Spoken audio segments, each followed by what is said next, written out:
Thank you very much.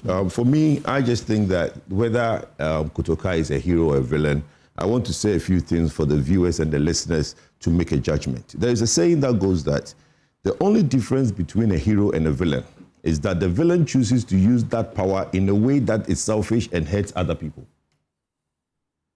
Can we put Kotoka in that context?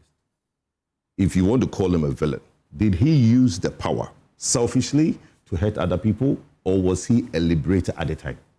A liberator. Thank you.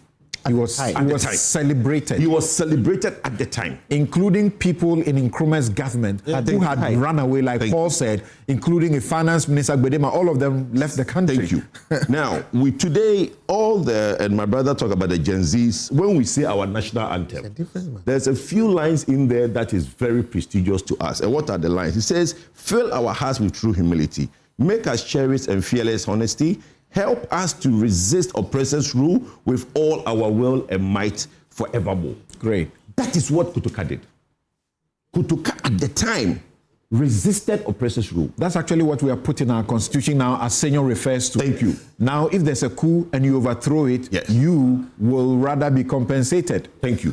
So, look, in this whole conversation, we just oppose it to the time of the day. The NDC, I call them NDC stroke CPP, right? Because really and truly, most of the people in there are trying to now use NDC to correct certain CPP wrongs. And they are trying to look at, and the act that my brother talks about, which was now a decree that became an act in 71, right? Basically, all it sought to do was to create a monument for Kotoka. A trust. Yes. I would say that, okay, if they are saying they are changing the name, can we still have a monument in where he died for Kotoka, for history purposes? We have the Kwame Nkrumah Mausoleum. We have all the other mausoleums. Can we now have a monument? Just a second. Is that the idea that there will still be a presence of Kotoka when the name is changed to Accra? It is not even up for consideration. Like I said earlier, where a person dies should not be a basis of renaming a project. Like, I just support entirely what he said. But I thought we heard that there will be a monument somewhere for him. That's what I'm saying. But not in the airport. Only the airport. Okay, thank you.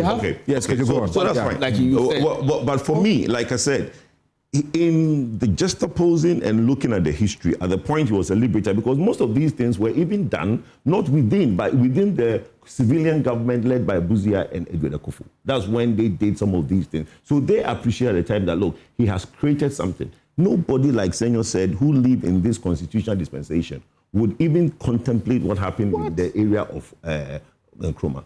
So we talked about the good things of Nkrumah, but nobody hardly talks about the flaws because we don't want to talk about the flaws. But that is what will make him human. If we do the tabulation and put the good and the bad, that will make him human. But everybody wants to make it look like Nkrumah was just a good person. And every time that side wants to be mentioned, they said, look at the MPP, look at the UP tradition, look at this. And they make it look like it is the UP tradition that wants to point these things out. No, history is important. And today we are looking at renaming. Let me make this very brief. My brother Paul said something very, I think is good. He said, when you want to name something, bring the people along. My brother also, Isa said, sanity of collective unity. But I think that is relative, okay? What the NDC might think is sanity in collective unity, it's relativity. Because you might not want to now do certain things. Yes, in the Tamale instance, the name that was given. In Kumasi, the name that is given to Prempeh the First. Somebody might disagree. In Kumasi. I'm just saying somebody might disagree, but the fact that you disagree does not now qualify under sanity of collective unity. You're somebody who disagree somewhere, not in... Yes, I'm just saying somebody might disagree. I say might disagree. But when you disagree, doesn't necessarily make it that you sit and be numbling your thumb that whenever I get power, because I disagree, I'm going to change this. If we keep doing that, then we'll never have anything in perpetuity in Ghana, because at every point in time, somebody disagrees. Ata Kennedy's concern is about what we have done to the Jubilee House, for example. Jubilee Flagstaff, Jubilee Flagstaff. And it is... My brother, as a businessman, very complicated. How kind of displays that? And you know funny thing. And now you know the funny thing. When you are in a meeting, right? The word you use, that shows your true color. If you're in a meeting, if you say Jubilee House, they know you are UP tradition. If you say Flagstaff House, it means you are NDCCP. No, that's not true. But those about businessmen, as government has changed right now, in the early months, I will start calling Jubilee House. It will take me a while to start changing Flagstaff. If government changes back another time, I will be making a mistake of Flagstaff. The Flagstaff House is the original name. But my brother, that is not what we're arguing. And you see, that's not what we're arguing. You are talking about renaming. Whether we, do we want to be associated with the idea of the Flagstaff House? What is it? No, I don't even understand. The point. What is it? No, it's a military term. Yeah. No, but we have to understand it. It's a military term. Now, the officers who carry the flag is a military elite unit.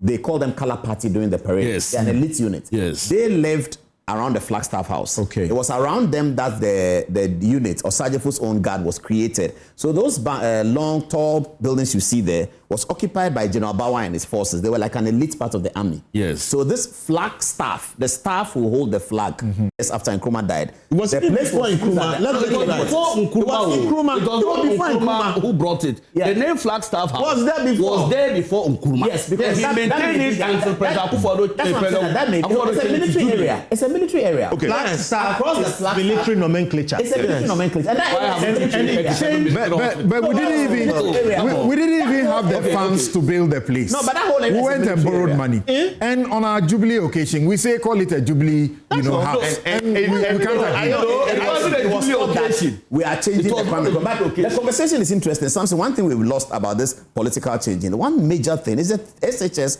3 years, 4 years, and we had Akufo-Addo who had pressure that Charlie go back to Kufuor and say, "Oh, this thing is getting too plenty. Let's stay with the 3 years." Secondary school education of children. We do politics 4 years. Kufuor says, "Look, I've looked at the thing." Anamwa says, Dr. Anamwa, the Kivas guy, he says, "I think it should be 4 years." Everybody agrees. GSS, No. We have changed it to 3 years. all of this. And it's even 2.5. You know, they are not here about that.